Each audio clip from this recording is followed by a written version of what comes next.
രേഖ തന്റെ മകൾ സാൻവിയോടൊപ്പം ഒരു ചെറിയ വീട്ടിൽ താമസിച്ചിരുന്നു. അവളുടെ ഭർത്താവിന് കുറച്ചു ദിവസത്തിനു മുൻപാണ് ആക്സിഡന്റ് ആയത്. അതിൽ അദ്ദേഹം മരിച്ചുപോയി. ലേഖ തനിച്ച് സാൻവിയെയും വെച്ചുകൊണ്ട് ജീവിതം പോറ്റുന്നത് വളരെ കഷ്ടമായിരുന്നു. ഒരു ദിവസം രേഖയ്ക്ക് സുഖമില്ലാതായി. അതുകൊണ്ട് അവളുടെ മകൾ പുറത്തു ചെന്ന് ജോലി ചെയ്യാൻ തീരുമാനിച്ചു. എന്റെ അമ്മയ്ക്ക് സുഖമില്ല, വീട്ടിൽ കഴിക്കാനും ഒന്നും തന്നെ ഇല്ല. ഞാൻ ചെന്ന് എന്തെങ്കിലും ജോലി ചെയ്തേ പറ്റൂ. സാൻവി ജോലി ചോദിച്ച് ഒരു റെസ്റ്റോറന്റിലേക്ക് ചെന്നു. ആ റെസ്റ്റോറന്റിൽ സെർവർ ജോലി അവൾക്ക് കിട്ടി. ഒരു ദിവസം എന്തു പറ്റിയെന്നാൽ, ഈ ഭക്ഷണം കൊണ്ടുപോയി ടേബിൾ നമ്പർ 21 കൊടുക്ക്. ശരി സർ, ഞാൻ ഇപ്പോൾ തന്നെ കൊണ്ടുപോയി കൊടുത്തിട്ട് വരാം. സാൻവി പ്ലേറ്റുമായി ടേബിൾ നമ്പർ 21 ചെന്നു. അവൾ കാൽ സ്ലിപ്പായി താഴേക്ക് വീണു. എന്നിട്ട് അവളുടെ കയ്യിലുണ്ടായിരുന്ന പ്ലേറ്റ് താഴേക്ക് വീണു. രഘുവിന് ഇത് കണ്ട് ദേഷ്യം വന്നു. ശ്രദ്ധിച്ചു നിനക്ക് നടക്കാൻ പാടില്ലേ? നീ കാരണം ഒരു പ്ലേറ്റ് ഭക്ഷണം വേസ്റ്റ് ആക്കി കളഞ്ഞില്ലേ? നിനക്ക് കൃത്യമായിട്ട് ജോലി ചെയ്യാൻ അറിയില്ല.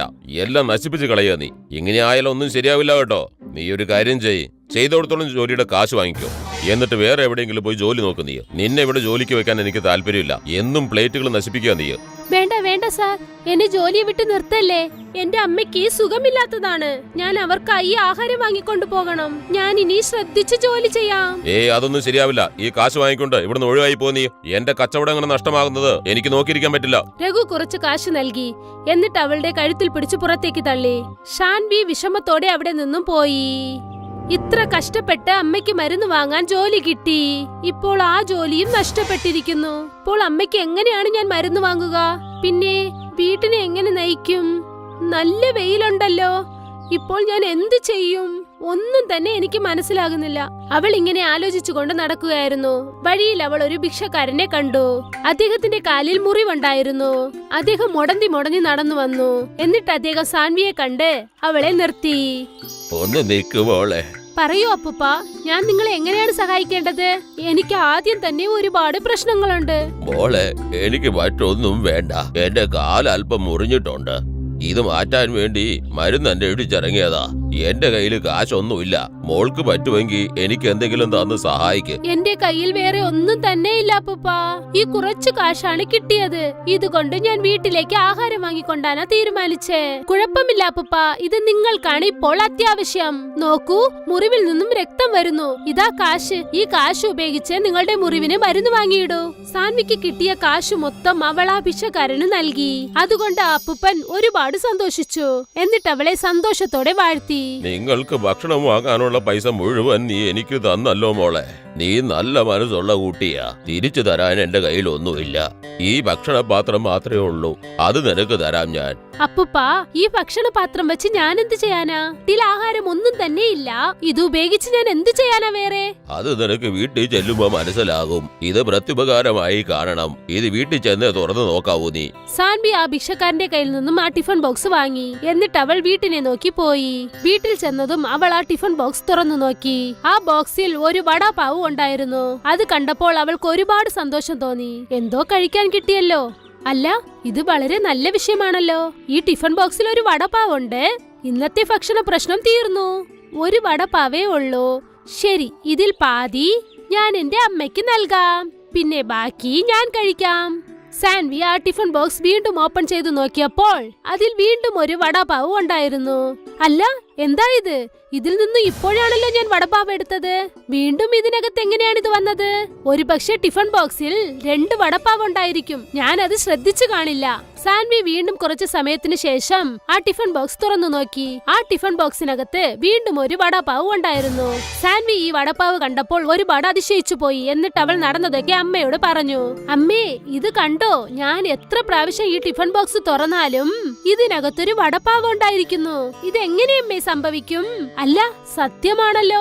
സാൻവി, ഇതെന്തോ മാന്ത്രികമാണെന്ന് തോന്നുന്നു. നീ എത്രത്തോളം ഇതിൽ ചിലവാക്കുന്നോ അത്രത്തോളം ഇത് വളരുന്നു. സാൻവിക്കും രേഖയ്ക്കും ഒരുപാട് സന്തോഷമായി. എന്നിട്ട് വയറ് നിറയെ വടപാവ് കഴിച്ചു. സാൻവി, യഥാർത്ഥത്തിൽ നമുക്കൊരു നല്ല സാധനം കിട്ടിയിരിക്കുകയാണ്. ഈ വടപാവ് ഒരിക്കലും നശിക്കാൻ പോകുന്നില്ല. നമ്മൾ എന്തുകൊണ്ട് ഈ വടപാവ് വ്യാപാരം ചെയ്തുകൂടാ?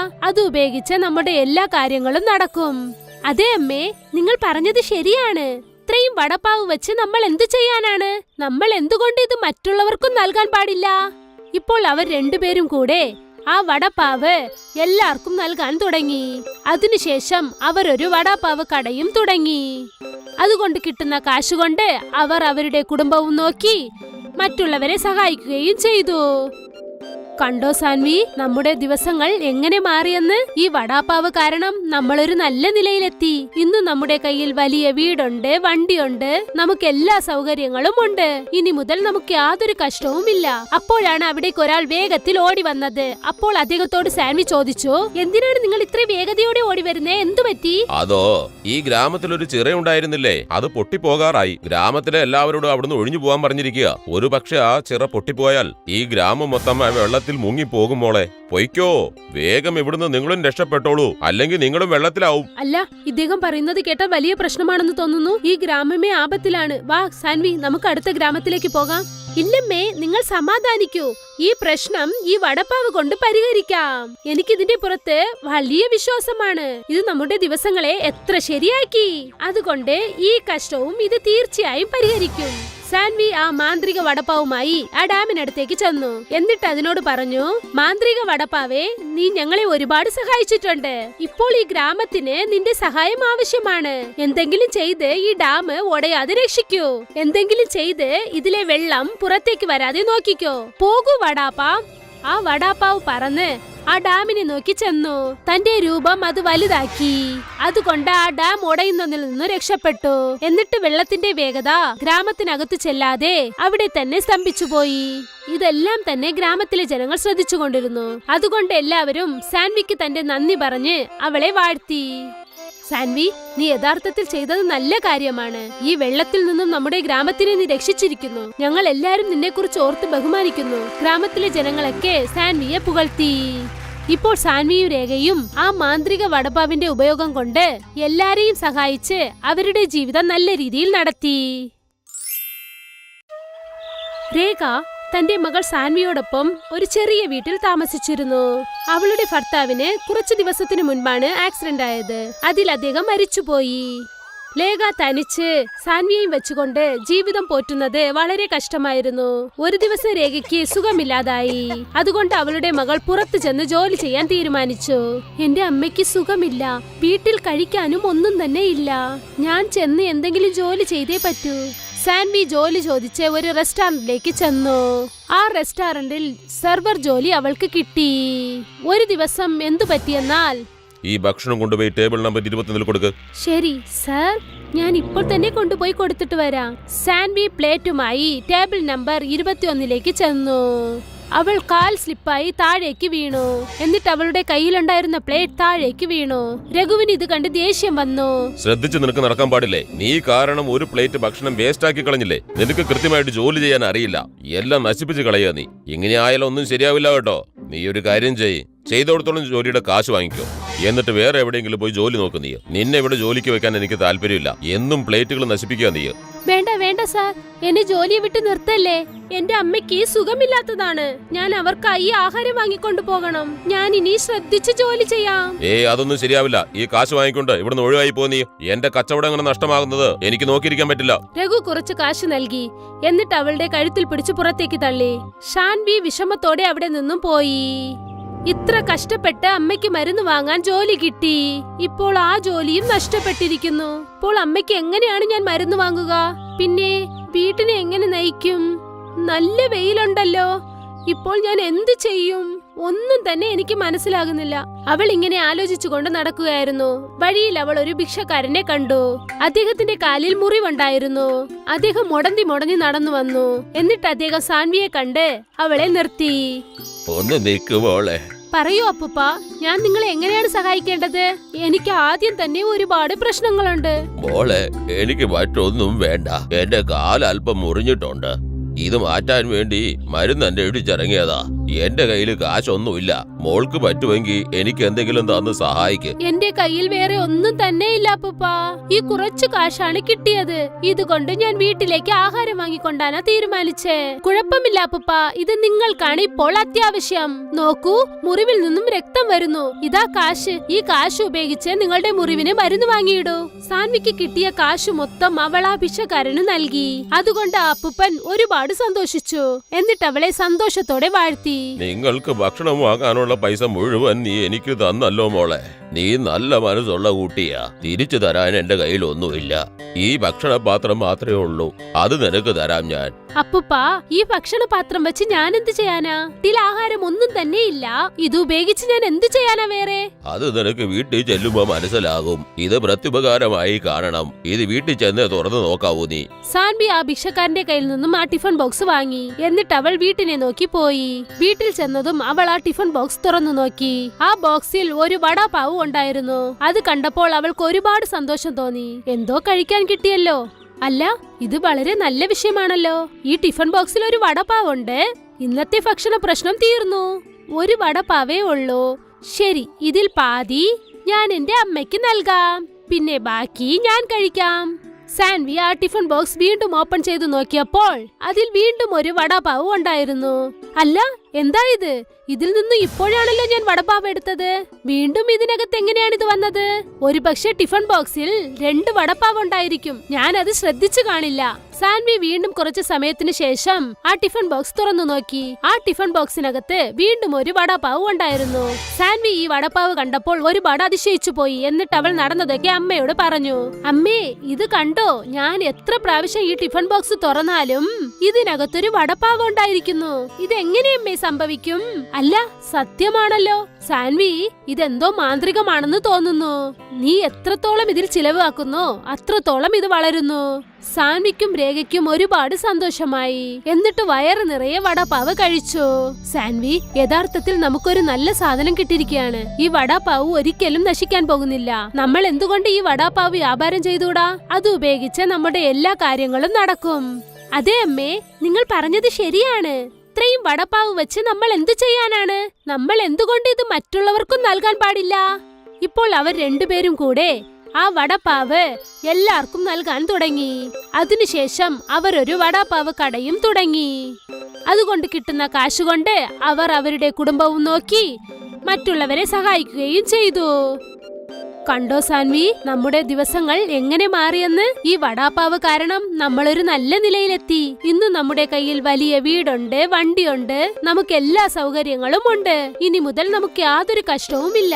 അപ്പോഴാണ് അവിടേക്ക് ഒരാൾ വേഗത്തിൽ ഓടി വന്നത്. അപ്പോൾ അദ്ദേഹത്തോട് സാൻവി ചോദിച്ചു, എന്തിനാണ് നിങ്ങൾ ഇത്ര വേഗതയോടെ ഓടി വരുന്നേ? എന്തു പറ്റി? അതോ, ഈ ഗ്രാമത്തിൽ ഒരു ചിറയുണ്ടായിരുന്നില്ലേ, അത് പൊട്ടിപ്പോകാറായി. ഗ്രാമത്തിലെ എല്ലാവരോടും അവിടുന്ന് ഒഴിഞ്ഞു പോകാൻ പറഞ്ഞിരിക്കുക. ഒരു പക്ഷെ ആ ചിറ പൊട്ടിപ്പോയാൽ ഈ ഗ്രാമം മൊത്തം വെള്ളത്തിൽ മുങ്ങിപ്പോകും മോളെ. പൊയ്ക്കോ, വേഗം ഇവിടുന്ന് നിങ്ങളും രക്ഷപ്പെട്ടോളൂ, അല്ലെങ്കിൽ നിങ്ങളും വെള്ളത്തിലാവും. അല്ല, ഇദ്ദേഹം പറയുന്നത് കേട്ടാൽ വലിയ പ്രശ്നമാണെന്ന് തോന്നുന്നു. ഈ ഗ്രാമമേ ആപത്തിലാണ്. വാ സാൻവി, നമുക്ക് അടുത്ത ഗ്രാമത്തിലേക്ക് പോകാം.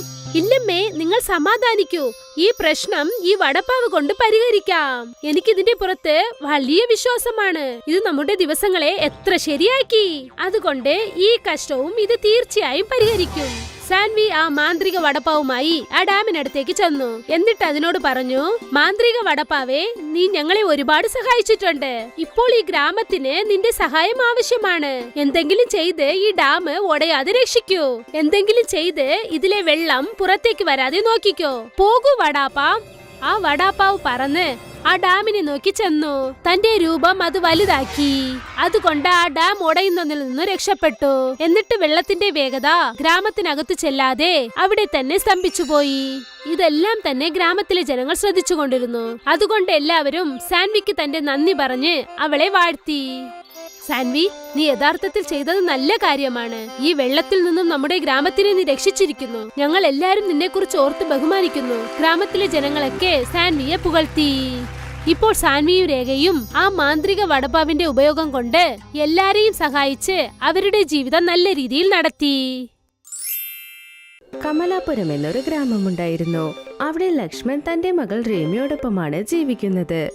റീമയുടെ അമ്മ അവൾ ചെറുപ്പമായിരിക്കുമ്പോഴേ മരിച്ചുപോയതുകൊണ്ട് ലക്ഷ്മൺ റീമയെ നന്നായി നോക്കാൻ വേണ്ടി ശില്പ എന്നൊരു പെൺകുട്ടിയെ വീണ്ടും കല്യാണം കഴിച്ചു. ശില്പ വീട്ടിലേക്ക് വന്നത് മുതൽ ലക്ഷ്മൺ വളരെ സന്തോഷത്തിലായിരുന്നു.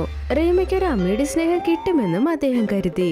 പക്ഷെ അതിനെ ചിന്തിച്ചതിന് തല കീഴായി നടന്നു.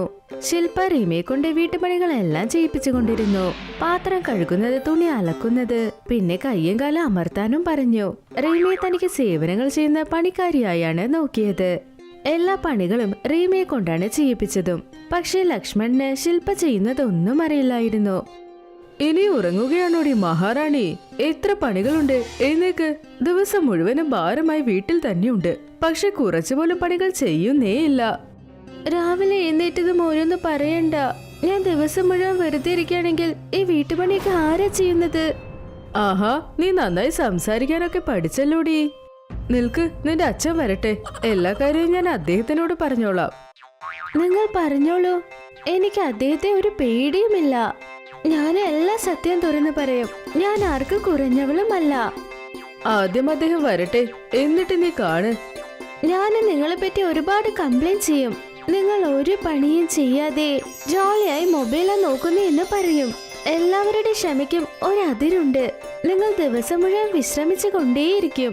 എന്റെ അച്ഛൻ വരട്ടെ. വൈകുന്നേരം ലക്ഷ്മൺ ഒരുപാട് സങ്കടപ്പെട്ട് വീട്ടിലേക്ക് വന്നിരുന്നു. ലക്ഷ്മണന്റെ സങ്കടമുള്ള മുഖം കണ്ട് ശില്പ ഇങ്ങനെ പറഞ്ഞു. എന്തു പറ്റിയേട്ടാ? എന്താ അത്ര വിഷമിച്ചിരിക്കുന്നത്? എന്തെങ്കിലും പ്രശ്നമുണ്ടോ?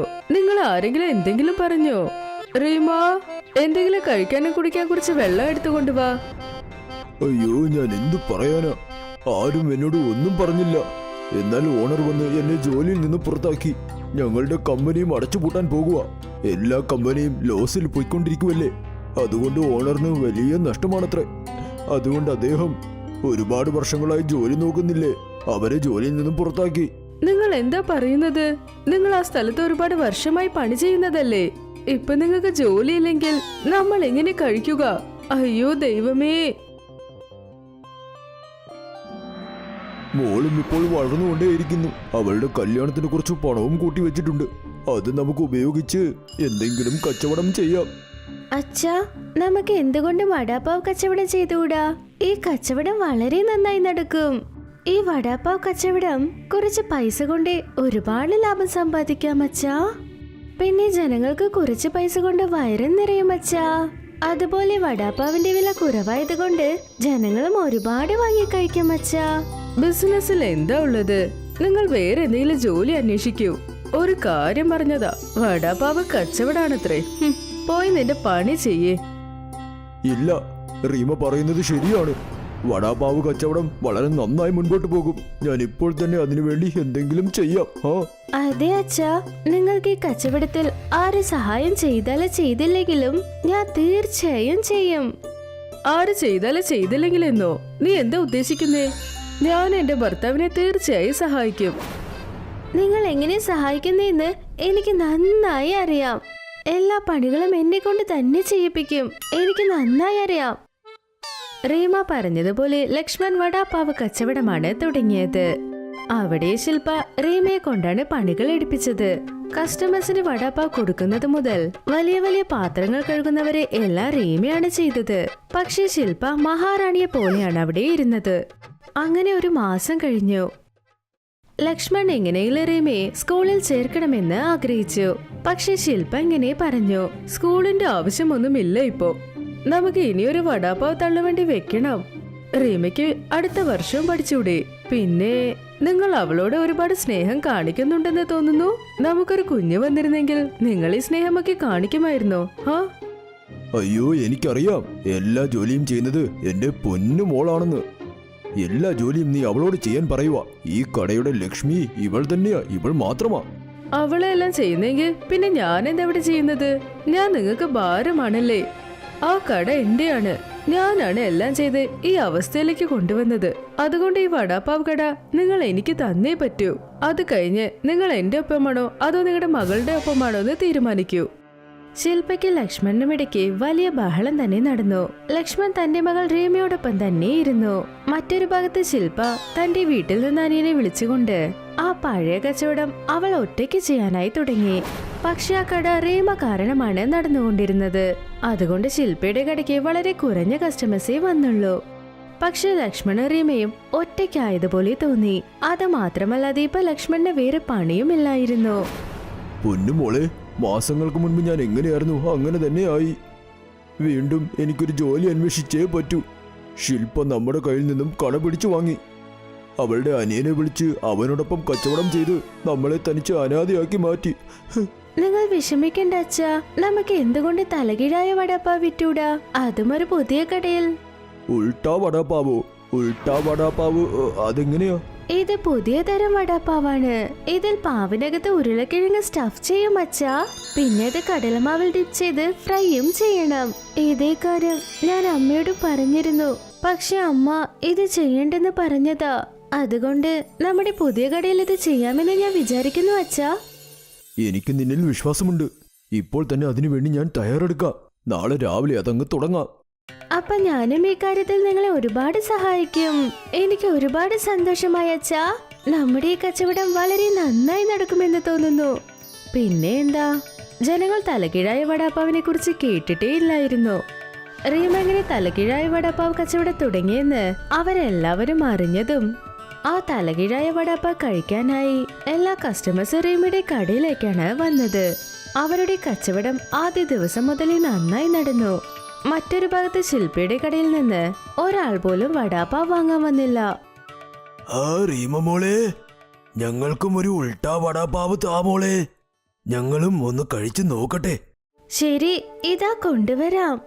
അവരുടെ കച്ചവടം നന്നായി പോകുന്നു.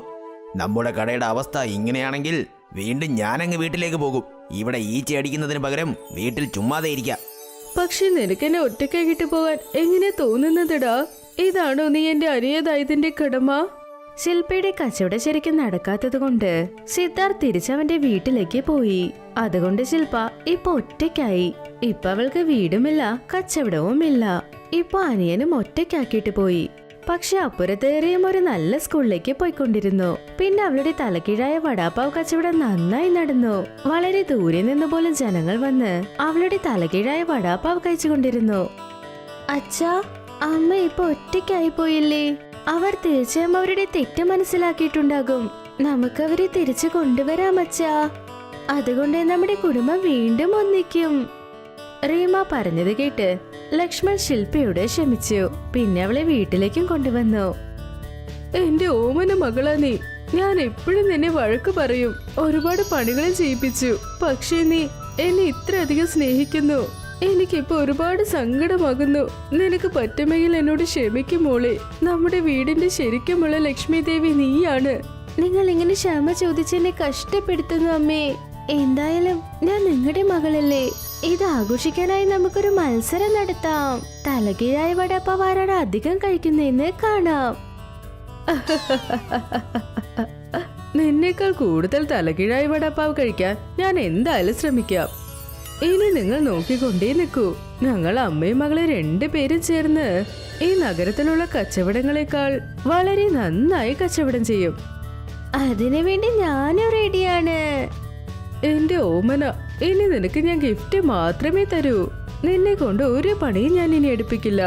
ലക്ഷ്മന്റെ ഈ തലകീഴായ വടാപ്പാവ് കച്ചവടം വളരെ നന്നായി നടന്നു. പിന്നെ അവരെല്ലാവരും സന്തോഷമായി ജീവിച്ചു. ഒരു ഗ്രാമത്തിൽ ശേഖർ എന്നു പേരുള്ള 22 വയസ്സ് യുവാവ് ഉണ്ടായിരുന്നു. ശേഖർ പഠിക്കുന്ന കാര്യത്തിൽ വളരെ ബുദ്ധിശാലിയായിരുന്നു. പക്ഷെ ശേഖറിന്റെ അച്ഛനും അമ്മയും വളരെ പാവപ്പെട്ടവരാണ്. ശേഖർ കോളേജിലേക്ക് പോകേണ്ട സമയമെത്തിയപ്പോൾ അവന്റെ അച്ഛൻ കമൽ പ്രസാദ് തന്റെ മകനോട് എന്തു പറഞ്ഞെന്നാൽ, ഇവിടെ നോക്കുമോനെ, ഞങ്ങളെ കൊണ്ട് എത്ര പറ്റാൻ പറ്റുന്നുണ്ടോ അത്രയും തന്നെ ഞങ്ങൾ പഠിപ്പിച്ചു വെച്ചിട്ടുണ്ട്. പക്ഷേ ഇതിനു മേലിൽ ഞങ്ങൾക്ക് പഠിപ്പിക്കാൻ പറ്റില്ല. പക്ഷെ എന്തിനാ പറയുന്നത് വെച്ചാ, നിങ്ങൾക്ക് തന്നെ അറിയാലോ, എനിക്ക് കോളേജിലേക്ക് പോകുന്നത് എന്റെ സ്വപ്നമാണ്. ഞാൻ നന്നായിട്ട് പഠിച്ചിട്ട് ഒരു വലിയ ആളാണെന്ന് ആഗ്രഹിക്കുന്നത്. ശേഖർ പറഞ്ഞത് കേട്ടിട്ട് ശേഖറിന്റെ അമ്മ അനീത വളരെ സ്നേഹപൂർവ്വം അവനെ നോക്കി എന്തു പറഞ്ഞെന്നാൽ, എല്ലാ അച്ഛനമ്മയും ഇതുതന്നെയാണ് ആഗ്രഹിക്കുന്നത്. തന്റെ മകൻ വലിയവനായി നല്ല കോളേജിലേക്ക് പോകണം, തന്റെ മാതാപിതാക്കളുടെ പേര് രക്ഷിക്കണമെന്ന് ആഗ്രഹിക്കും. പക്ഷെ നിനക്കറിയാം, നിന്റെ അച്ഛൻ കൂലിപ്പണി ചെയ്ത് നിന്നെ ഇതുവരെ പഠിപ്പിച്ചിരിക്കുന്നു. കോളേജിലേക്ക് ഫീസ് കെട്ടാൻ അദ്ദേഹത്തെ കൊണ്ട് സാധിക്കുകയില്ല. ഒരു കുഴപ്പമില്ലാമേ, എനിക്ക് അച്ഛന്റെ വേദന നന്നായിട്ട് മനസ്സിലാവുന്നുണ്ട്. അച്ഛൻ ഓരോ ഉറുപ്പ ചേർത്ത് വെച്ചിട്ടാണ് എന്നെ കഷ്ടപ്പെട്ട് പഠിപ്പിച്ചത്. എനിക്ക് നന്നായിട്ട് അറിയാം. ഇപ്പൊ ഞാൻ വലിയ ആളായിട്ടുണ്ട്. ഞാൻ ഇത്രയും ദിവസം വളരെ നന്നായി പഠിച്ചതുകൊണ്ട് ഞാൻ ചെറിയ കുട്ടികൾക്ക് ട്യൂഷൻ എടുത്തിട്ട് എനിക്ക് കോളേജ് ഫീസും കെട്ടാൻ പറ്റും. ഈ ഗ്രാമത്തിലെ നീ മാത്രമേ 12ാം ക്ലാസ് പഠിച്ചിട്ടുള്ളൂ.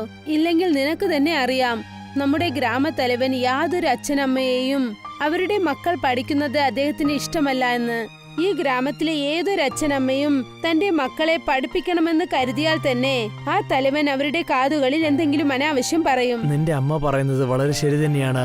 ജനങ്ങളെല്ലാരും പഠിപ്പിന്റെ നന്മയാണ് പറയുന്നത്. പക്ഷെ നമ്മളെ ഗ്രാമത്തിന്റെ തലവനുണ്ടല്ലോ, പഠിപ്പിന്റെ കഷ്ടം മാത്രമാണ് പറഞ്ഞുകൊണ്ടിരിക്കുന്നത്. അദ്ദേഹം എന്താ പറയുന്നത് വെച്ചാൽ, പഠിച്ചതിന് ശേഷം എല്ലാരും പാവപ്പെട്ടവനാവുന്ന ഒരു ജോലിയും കിട്ടില്ലെന്ന്.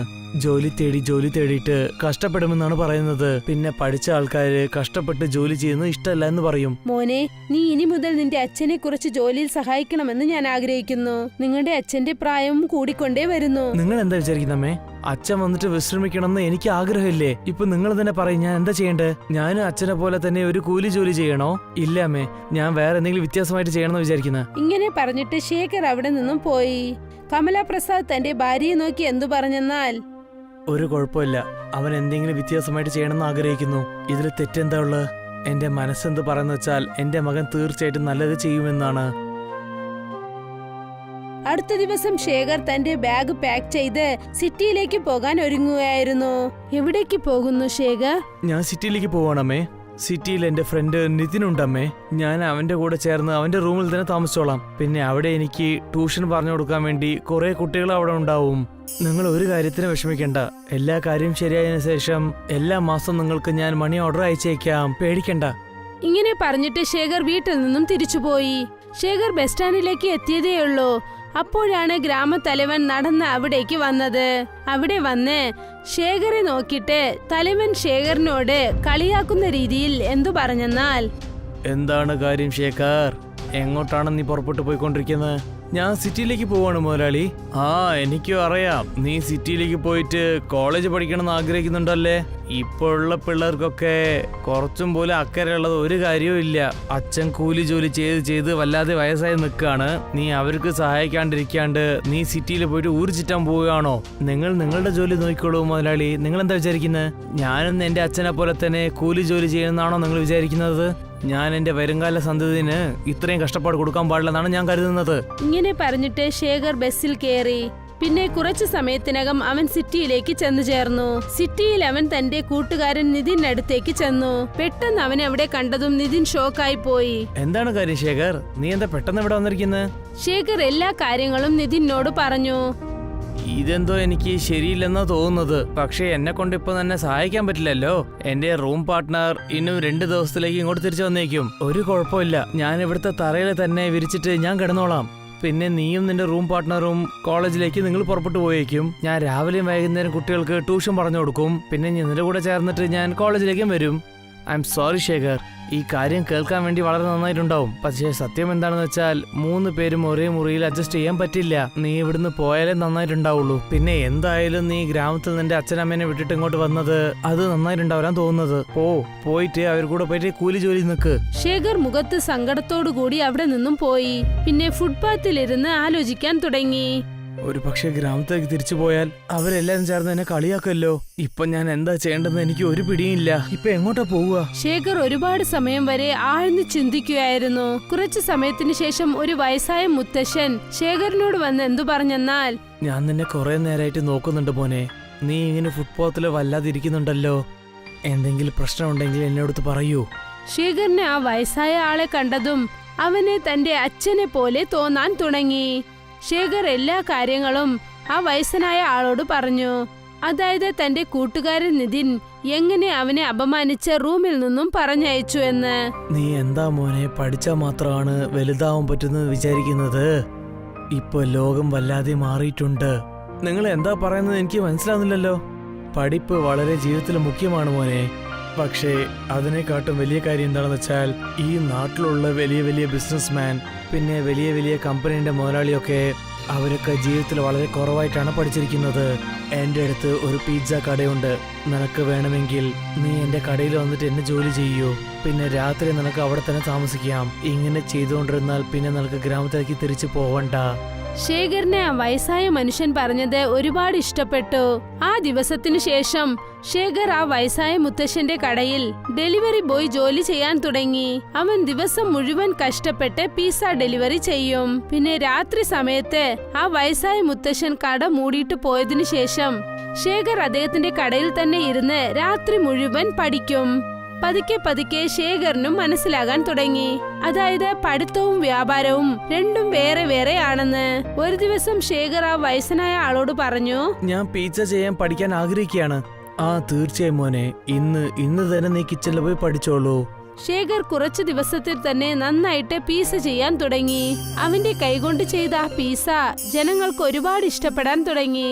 ശേഖർ ഇപ്പോൾ കുറച്ച് പണം ചേർത്ത് തന്റെ അച്ഛനമ്മയ്ക്ക് മണി ഓർഡറും അയക്കാൻ തുടങ്ങി. പെട്ടെന്നൊരു ദിവസം ആ വയസ്സനായ മുത്തശ്ശൻ മരിച്ചുപോയി. അദ്ദേഹം മരിച്ചതിനു ശേഷം അദ്ദേഹത്തിന്റെ മകൻ ശേഖറിനോട് പറഞ്ഞു, എനിക്ക് നിന്നെ തുടക്കം തൊട്ട് ഇഷ്ടമല്ലായിരുന്നു. എന്റെ അച്ഛൻ നിന്റെ അടുത്ത് അങ്ങനെ എന്ത് കണ്ടിട്ടാ ഇഷ്ടപ്പെട്ടതെന്ന് അറിയില്ല. മൊത്ത കടയിൽ നിന്നെ തന്നെ നോക്കാൻ പറയുന്നുണ്ടല്ലോ. നീ ഇവിടുന്ന് പുറത്തു പോയേക്കേ. അങ്ങനെ നിങ്ങൾ ചെയ്യരുത്. നിങ്ങൾ എന്നെ കടയിൽ നിന്ന് പുറത്താക്കിയാൽ പിന്നെ ഞാൻ എവിടുന്ന പോവുക? എടാ, നീ എവിടെ വേണ പോയിക്കോ. അതുകൊണ്ട് എനിക്കെന്താ? എന്തായാലും നിനക്ക് പിസ്സ ചെയ്യാൻ അറിയാലോ. നീ വേറെ എവിടെയെങ്കിലും പോയിട്ട് പിസ്സ ചെയ്യൂ. പക്ഷെ ഇനിയൊരു പ്രാവശ്യം നീ എന്റെ കടഭാഗത്ത് വരാനേ പാടില്ല. പോയിക്കോ, വേഗം എവിടുന്ന് പോയിക്കോ. ശേഖർ ഒന്നും മിണ്ടാതെ തന്റെ സാധനങ്ങൾ എടുത്തുകൊണ്ട് ആ കടയിൽ നിന്നും പുറത്തു വന്നു. പുറത്തു വന്നതും അവൻ വീണ്ടും അതേ ഫുട്പാത്തിലേക്ക് ചെന്നു. അവിടെ വെച്ചാണ് ആദ്യമായി ആ മുത്തശ്ശനെ അവൻ കണ്ടത്. ഞാൻ എന്റെ തോൽവി സമ്മതിക്കാൻ പോകുന്നില്ല. ഞാൻ കൈകൊണ്ടുണ്ടാക്കുന്ന പിസ്സ സിറ്റിയിലുള്ള എല്ലാ ജനങ്ങൾക്കും ഇഷ്ടപ്പെട്ടിട്ടുണ്ട്. അതുമാത്രമല്ലാതെ കുറെ ജനങ്ങൾ എന്റെ അടുത്ത് പറഞ്ഞിട്ടുണ്ട് ഞാൻ തന്നെ എന്റെ സ്വന്തം കടയിൽ തുടങ്ങണമെന്ന്. ഞാൻ എന്തിനാ അവരുടെ അടുത്ത് സഹായം ചോദിക്കാലോ? ഞാൻ ഇപ്പൊ തന്നെ എന്റെ വ്യാപാരം തുടങ്ങാൻ പോവുകയാണ്. ആരും മുമ്പിലും പോയി നിന്നിട്ട് ഞാൻ കൈയേന്താൻ പോകുന്നില്ല. ഇങ്ങനെ പറഞ്ഞിട്ട് ശേഖർ എവിടെയൊക്കെയാണോ അവൻ പിസ്സ ഡെലിവറി ചെയ്തത് ആ സ്ഥലമൊക്കെ അവൻ തേടിപ്പോകാൻ തുടങ്ങി. ശേഖറിന്റെ നല്ല സ്വഭാവങ്ങൾ കണ്ടിട്ട് എല്ലാരും അവനെ സഹായിക്കാൻ തുടങ്ങി. പിന്നെ കുറച്ചു ദിവസത്തിനകം തന്നെ ശേഖർ ആ സിറ്റിയിൽ ഒരു ചെറിയ കട വാടകയ്ക്കെടുത്ത് അതിൽ പിസ്സ ചെയ്യാൻ തുടങ്ങി. പക്ഷേ ശേഖറിന്റെ കടയിൽ വ്യാപാരമില്ലായിരുന്നു. കാരണം സിറ്റിയിൽ ബ്രാൻഡഡ് പിസ്സ കഴിക്കുന്നവരുടെ സംഖ്യ വളരെ വലുതായിരുന്നു. ശേഖർ ഇതേ സങ്കടത്തോടെ രാത്രി സമയത്ത് വളരെ പഴയ ഒരു ബേക്കറിയുടെ വാതിൽക്കൽ ഇരിക്കുകയായിരുന്നു. അപ്പോഴാണ് ഒരാളുടെ ശബ്ദം അവന്റെ കാതുകളിൽ കേട്ടത്. നീ ആരാണ് മോനെ? എന്റെ പേര് ശേഖറാണ്. നിങ്ങൾ ആരാണ്? എന്റെ പേര് മോഹൻലാലാണ്. ആ ബേക്കറി ഉണ്ടല്ലേ, ഞാൻ കുറെ നേരം നോക്കിയിട്ടുണ്ട്. ആ ബേക്കറി മൂടിയിട്ടുണ്ടല്ലോ. എന്റെ ബേക്കറി രാത്രിയിലാണ് തുറക്കാൻ പോകുന്നത്. എന്റെ ബേക്കറിയിൽ വടാപ്പാവ് നന്നായിട്ടുണ്ടാക്കും. ശരി, നീ എന്താ ചെയ്യുന്നത്? നിങ്ങളുടെ അടുത്ത് ഞാൻ എന്ത് പറയാനാ? ഞാൻ പിസ്സ ചെയ്തോണ്ടിരിക്കുകയായിരുന്നു. കുറച്ചു ദിവസം മുമ്പ് ഞാൻ കടം വാങ്ങിയിട്ട് ഒരു കടയും തുടങ്ങിയിരുന്നു. പക്ഷെ എന്താണെന്ന് അറിയില്ലായിരുന്നു. എന്റെ പിസ്സ ജനങ്ങൾ വാങ്ങിയില്ലായിരുന്നു. കാരണം നീ എന്തെങ്കിലും പുതിയതായിട്ട് ഒരു ഐറ്റം ഉണ്ടാക്കണം മോനെ. നിനക്കെന്താ ഒരു വടാപ്പാവ് പിസ്സ ഉണ്ടായിക്കൂടെ? വടാപ്പാവ് പിസ്സയോ? നിങ്ങൾ എന്തിനെ പറ്റിയാ സംസാരിക്കുന്നത്? ഞാൻ ഇതിനെപ്പറ്റി ആദ്യമായിട്ട് കേൾക്കുന്നത്. എനിക്ക് നിന്റെ സ്വഭാവം വല്ലാതെ ഇഷ്ടപ്പെട്ടിട്ടുണ്ട്. ഞാൻ നിനക്ക് ഒരു വഴി പറഞ്ഞു തരാം. എനിക്ക് വടാപ്പാവ് ചെയ്യാനുള്ളത് വളരെ എളുപ്പമുള്ള കാര്യം അറിഞ്ഞേക്കാം. കുറച്ച് ദിവസം മുമ്പ് ഞാൻ വടാപ്പാവ് പിസ്സ ചെയ്യാനുള്ള വഴിമുറയ്ക്ക് വേണ്ടി ഞാൻ വിദേശത്ത് പോയി പഠിച്ചിട്ട് വന്നിരുന്നു. നിനക്ക് വേണമെങ്കിൽ ഞാൻ ആ വഴിമുറ നിനക്ക് പറഞ്ഞു തന്നേക്കാം. പക്ഷേ ഒരു കണ്ടീഷനുണ്ട്. എന്ത് കണ്ടീഷനാണ് മുതലാളി? എന്റെ ഈ വടാപ്പാവ് ചെയ്യുന്ന വഴിമുറ കൊണ്ട് നീ എപ്പോഴും എന്റെ ബേക്കറിയിൽ മാത്രമാണ് വടാപ്പാവ് പിസ്സ ചെയ്യേണ്ടത്. പക്ഷെ നിങ്ങളടുത്ത് വടാപ്പാവ് വാങ്ങാൻ എന്റെ അടുത്ത് കാശില്ലല്ലോ. ഒരു പ്രശ്നവുമില്ല, ഞാൻ നിനക്ക് കടം തരാൻ തയ്യാറാണ്. പക്ഷെ ഇതിൽ എന്ത് ഗ്യാരണ്ടിയാ ഉള്ളൂ മുതലാളി? വടാപ്പാവ് പിസ്സ വിൽക്കാൻ പറ്റുമോ ഇല്ലയോ? തീർച്ചയായിട്ടും വിൽക്കും മോനെ. പോകെ പോകെ എല്ലാ ദിവസം കൂടി നിന്റെ ജീവിതം തന്നെ മാറിപ്പോവും. ഇങ്ങനെ പറഞ്ഞിട്ട് മോഹൻലാൽ ശേഖറിനെ ആ ബേക്കറിനകത്തേക്ക് കൊണ്ടുപോയി. ശേഖർ നോക്കിയപ്പോൾ ആ ബേക്കറി അകത്ത് വളരെ വലുതായിരുന്നു. പക്ഷെ ആ ബേക്കറിയുടെ അകത്ത് ഒരാള് പോലും ജോലി ചെയ്യുന്നില്ല. അവിടെ മെഷീൻ മാത്രമേ ജോലി ചെയ്യുന്നുള്ളൂ. അത് ഓട്ടോമാറ്റിക് രീതിയിൽ വടാപ്പാവ് ചെയ്ത് അയക്കുകയായിരുന്നു. മുതലാളി, ഇവിടെ ജോലി ചെയ്യാൻ വേറെ ആളില്ലല്ലോ. പിന്നെ ഇത്രയും വലിയ മെഷീന്റെ ശബ്ദവും പുറത്താർക്കും കേൾക്കുന്നുമില്ലല്ലോ. ഇത് ഒരു ഓട്ടോമാറ്റിക് മെഷീനാണ് മോനെ. ഇന്നും കുറച്ചു നേരത്തിൽ നിനക്ക് എല്ലാം മനസ്സിലാകും. മോഹൻലാൽ ആ ബേക്കറിക്ക് അകത്തിരുന്ന് വടാപ്പാവ് എങ്ങനെ ചെയ്യണമെന്നുള്ള കാര്യങ്ങൾ പറയുകയായിരുന്നു. കുറച്ചു സമയത്തിനകം ശേഖറിന് മനസ്സിലായി. ശേഖർ ഒരുപാട് വടാപ്പാവുകൾ വാങ്ങിയിട്ട് കടയ്ക്ക് പോയി. പിന്നെ രാവിലെ തന്നെ ഒരുപാട് വടാപ്പാവ് പിസ്സ റെഡിയാക്കി തയ്യാറാക്കി വെച്ചു. അതിന്റെ മണം ഒരുപാട് ദൂരെ വരെ വീശി. ബൈക്ക് സവാരി ചെയ്തുകൊണ്ട് അതുവഴി പോയ ഒരാൾ പെട്ടെന്ന് ശേഖറിന്റെ കടയുടെ മുൻപിലായി ബൈക്ക് നിർത്തിയിട്ട് വന്നു നിന്നു. ഇവിടെ നിന്നിട്ട് നല്ല മണം വരുന്നുണ്ടല്ലോ. ഇത് വടാപ്പാവ് പിസ്സ വാസനയാണ്. ഞാൻ ഇങ്ങനത്തെ പിസ്സ ആദ്യമായിട്ടാണല്ലോ കേൾക്കുന്നത്. തരൂ, ഞാനൊന്ന് ടേസ്റ്റ് ചെയ്ത് നോക്കട്ടെ. ശേഖർ ഒരു വടാപ്പാവ് പിസ്സ അവന്റെ കയ്യിൽ നൽകി. ആ പിസ്സ കഴിച്ചിട്ട് അദ്ദേഹം ഒരുപാട് സന്തോഷിച്ചു. ഞാൻ പറയുന്ന കേക്ക്, എനിക്ക് പിസ്സ കഴിക്കുന്നത് വളരെ ആഗ്രഹമാണ്. പക്ഷേ ഇത്രയും രുചിയുള്ള പിസ്സ ഞാൻ ഇതുവരെ കഴിച്ചിട്ടേ ഇല്ല. ഇത് വടാപാവ് പിസ്സയാണ് സാർ. ഇത് നിങ്ങൾക്ക് ഇഷ്ടപ്പെട്ടോ? എനിക്ക് വളരെ ഇഷ്ടപ്പെട്ടിട്ടുണ്ട്. ഞാനൊരു ന്യൂസ് റിപ്പോർട്ടറാണ്. തീർച്ചയായിട്ടും നിങ്ങളുടെ ഈ വടാപാവ് പിസ്സനെ പറ്റി ഞാൻ പറഞ്ഞു തരാം. ഇങ്ങനെ പറഞ്ഞിട്ട് അദ്ദേഹം അവിടെ നിന്നും പോയി. കുറച്ചു ദിവസത്തിനകം പതുക്കെ ശേഖറിന്റെ വടാപാവ് പിസ്സ വളരെ ഫേമസ് ആയി. ഇപ്പോൾ ശേഖർ തനിക്ക് സ്വന്തമായ ഒരു വലിയ വീട് സിറ്റിയിൽ വാങ്ങി. ശേഖർ ഇപ്പോൾ MBAയും കംപ്ലീറ്റ് ചെയ്തു. പക്ഷെ ഇപ്പോൾ അവന്റെ മുഴുവൻ ശ്രദ്ധയും തന്റെ വടാപാവ് പിസ്സ ബിസിനസ്സിലായിരുന്നു. കുറച്ചു ദിവസത്തിന് ശേഷം ഒരു കമ്പനിയുടെ മുതലാളി ശേഖറിനോട് എന്തു പറഞ്ഞെന്നാൽ, എന്റെ പേര് എഡ്വേർഡ് ആണ്. ഞാൻ അമേരിക്കയിലാണ് ഉള്ളത്. ഞാൻ നിങ്ങളുടെ വടാപാവ് പിസ്സനെ പറ്റി കുറെ കേട്ടിട്ടുണ്ട്. ഞാൻ എന്താ വിചാരിക്കുന്നത് വെച്ചാൽ നിങ്ങളുടെ ഈ വടാപാവ് പിസ്സന്റെ ഒരു ബ്രാഞ്ച് അമേരിക്കയിൽ ഓപ്പൺ ചെയ്യണം. സത്യം എന്താണെന്ന് വെച്ചാൽ ഞാൻ നിങ്ങളുടെ കൂടെ ചേർന്ന് ഒരു പാർട്ട്ണർഷിപ്പ് ഉണ്ടാക്കണം. ശരിക്കും ഇത് വളരെ നല്ല ന്യൂസ് ആണ് സർ. ശേഖർ എഡ്വേർഡിനോടൊപ്പം പാർട്ട്ണർഷിപ്പ് സൈൻ ചെയ്തു. പിന്നെ കുറച്ചു ദിവസത്തിനകം തന്നെ ശേഖറിന്റെ വടാപാവ് പിസ്സ വേൾഡ് മൊത്തം ഫേമസ് ആകാൻ തുടങ്ങി. കുറച്ചു ദിവസത്തിനകം ശേഖറിന് ബെസ്റ്റ് ബിസിനസ്മാൻ അവാർഡും ലഭിച്ചു. ആ അവാർഡ് കിട്ടിയ സന്തോഷത്തിൽ ശേഖറിന്റെ അച്ഛനും അമ്മയും ഗ്രാമത്തലവനോടൊപ്പം ശേഖറിനെ കാണാനായി വന്നു. എനിക്ക് അപ്പൊ തന്നെ ഒരു വിശ്വാസം ഉണ്ടായിരുന്നു മോനെ, നീ തീർച്ചയായിട്ടും എന്തെങ്കിലും വ്യത്യാസമായിട്ട് ചെയ്യുമെന്ന്. എന്റെ കണ്ണുകൊണ്ട് വിശ്വസിക്കാനേ പറ്റുന്നില്ല എന്റെ മകൻ ഇത്രയും വലിയ ഒരു ബിസിനസ്മാൻ ആയിട്ടുണ്ടല്ലോ എന്ന്. നിന്റെ അച്ഛൻ പറയുന്നത് വളരെ ശരിയാണ് മോനെ. അന്ന് ഞാൻ പറഞ്ഞത് നീ കേട്ടില്ല. അതിൽ എനിക്ക് വളരെ സന്തോഷമുണ്ട്. അന്ന് ഞാൻ പറഞ്ഞത് നീ കേട്ടിരുന്നെങ്കിൽ നീയും നിന്റെ അച്ഛനെ പോലെ കൂലി തൊഴിലാളി ആയേനെ. എന്നോട് ക്ഷമിക്കണം ശേഖർ. ഞാൻ ഒരു കാര്യം നന്നായിട്ട് മനസ്സിലാക്കിയിട്ടുണ്ട്. നല്ല അധ്വാനവും പിന്നെ പഠിപ്പും ഉണ്ടെങ്കിൽ പിന്നെ ആരും അവരെ തോൽപ്പിക്കാനേ പറ്റില്ല എന്ന്. നീ നമ്മുടെ ഗ്രാമം മാത്രമല്ല നമ്മുടെ നാടൻ എന്നെ ഒരു നല്ല പേരും തന്നിട്ടുണ്ട്. നിന്നെ പറ്റി വിചാരിച്ചാൽ അഭിമാനമുണ്ട് മോനെ. ശേഖർ തലവൻ പിന്നെ തന്റെ അച്ഛനമ്മയോട് എന്ത് പറഞ്ഞെന്നാൽ, എന്റെ ഈ വിജയത്തിന്റെ കാരണം എന്റെ സുഹൃത്ത് മോഹൻലാൽ സാറാണ്. ഒരു പക്ഷേ അദ്ദേഹത്തിന്റെ ബേക്കറിൽ നിന്ന് എനിക്ക് വടാപ്പാവ് തന്നിട്ടില്ലെങ്കിൽ എന്നെ കൊണ്ട് തീർച്ചയായിട്ടും ഇത്ര വലിയ ആളാവാൻ പറ്റില്ലായിരുന്നു. ഇന്നും അവരുടെ ഫാക്ടറിയിൽ ഉണ്ടാക്കുന്ന വടാപ്പാവാണ് എന്റെ കമ്പനിയിലേക്ക് വരുന്നത്. എന്നാൽ നീ മോനെ അയാൾക്ക് തീർച്ചയായിട്ടും നന്ദി പറയണം. നിങ്ങൾ വരുന്ന മുമ്പ് ഞാൻ അദ്ദേഹത്തിനെ കാണാൻ വേണ്ടിയാണ് പോകുന്നത്. ശരി പോ മോനെ, നല്ല കാര്യം ചെയ്യാൻ വേണ്ടി കാത്തിരിക്കാൻ പാടില്ല. ശേഖർ തന്റെ കാർ എടുത്തുകൊണ്ട് ആ ബേക്കറിയുടെ അടുത്തേക്ക് പോയി. അവൻ ഒരുപാട് ദിവസത്തിന് ശേഷം ആ ബേക്കറിനടുത്തേക്ക് വന്നു. മോഹൻലാൽ ഒരുപാട് ദിവസം ശേഖറിനോട് പേയ്മെന്റ് വാങ്ങിയില്ല. പക്ഷെ ശേഖർ നോക്കിയപ്പോൾ ആ ബേക്കറിനടുത്ത് ആരുമില്ലായിരുന്നു. ആ ബേക്കറി മൂടപ്പെട്ടിരുന്നു. ശേഖർ വളരെ ആശ്ചര്യത്തോടെ ആ മൂടപ്പെട്ട ബേക്കറി നോക്കിയിരുന്നു. അപ്പോഴാണ് ഒരാളുടെ ശബ്ദം ശേഖറിന്റെ കാതുകളിൽ കേട്ടത്. എന്താ കണ്ടോണ്ടിരിക്കുന്നത്? എന്റെ പേര് ശേഖറാണ്. എപ്പോഴും ഈ നേരത്തിൽ മോഹൻലാൽ മുതലാളി ഇങ്ങോട്ട് വരുമല്ലോ. പക്ഷേ എന്താണെന്നറിയില്ല, അദ്ദേഹത്തിന്റെ ബേക്കറി പൂട്ടിയിട്ടുണ്ടല്ലോ. നിങ്ങൾ എന്താ പറയുന്നത്? ഈ ബേക്കറി കുറെ വർഷങ്ങളായി മൂടിക്കിടക്കുകയായിരുന്നു. പിന്നെ നിങ്ങൾ ഏത് മോഹൻലാലിനെ പറ്റി പറയുന്നോ അദ്ദേഹം പല വർഷങ്ങൾ മുമ്പ് എന്നെ മരിച്ചു പോയിട്ടുണ്ടല്ലോ. നിങ്ങൾ എന്താ പറയാൻ വരുന്നത്? മോഹൻലാൽ മുതലാളി 1950-ലാണ് ഇവിടെ മുതലാളിയായിട്ടുണ്ടായിരുന്നത്. നിങ്ങൾ ആരാണ്? ഞാൻ ഇവിടെ ശുദ്ധം ചെയ്യാൻ വേണ്ടി വന്നിരിക്കുന്ന ആളാണ്. ഇങ്ങനെ പറഞ്ഞിട്ട് അദ്ദേഹം ഒരു ചെക്ക് എടുത്ത് ശേഖറിന് നൽകി. പല വർഷങ്ങളായിട്ട് എനിക്ക് ഇവിടെ ഈ ചെക്ക് ഇങ്ങനെ കിട്ടിക്കൊണ്ടിരിക്കുകയാണ്. ഇതിൽ ആരോ ശേഖർ എന്ന് പറഞ്ഞ ഒരാളുടെ സിഗ്നേച്ചറോടും ഉണ്ട്. ആ ആള് നിങ്ങളാണോ? അത് ഞാൻ തന്നെ. നിങ്ങൾക്ക് എന്താ ബുദ്ധി കെട്ടുപോയിട്ടുണ്ടോ? നിങ്ങൾ ആരുടെ പേരിലാണ് ചെക്ക് എഴുതി കൊടുക്കുന്നോ അയാള് 70 വർഷം മുമ്പ് തന്നെ ലോകം വിട്ടു പോയിട്ടുണ്ട്. അത് നിങ്ങൾക്ക് അറിയില്ലേ? ഇത് പറഞ്ഞിട്ട് അദ്ദേഹം പോയി. ഇപ്പോൾ ശേഖറിന് എല്ലാ കാര്യങ്ങളും മനസ്സിലായി തുടങ്ങി. അവന് നന്നായി മനസ്സിലായി. അതായത് ആ വടാപാവ്, എന്തുകൊണ്ടാണ് അവൻ വടാപാവ് പിസ്സ ചെയ്യുന്നത്, അതൊരു അത്ഭുതമായ കാര്യമാണെന്ന്. ശേഖർ വളരെ സമാധാനത്തോടെ അവിടെ നിന്നും ചിരിച്ചുകൊണ്ടേ വന്നു. പക്ഷെ ഇന്നും അവന്റെ വടാപാവ് പിസ്സ ലോകമെവിടെയും ഫേമസ് ആണ്.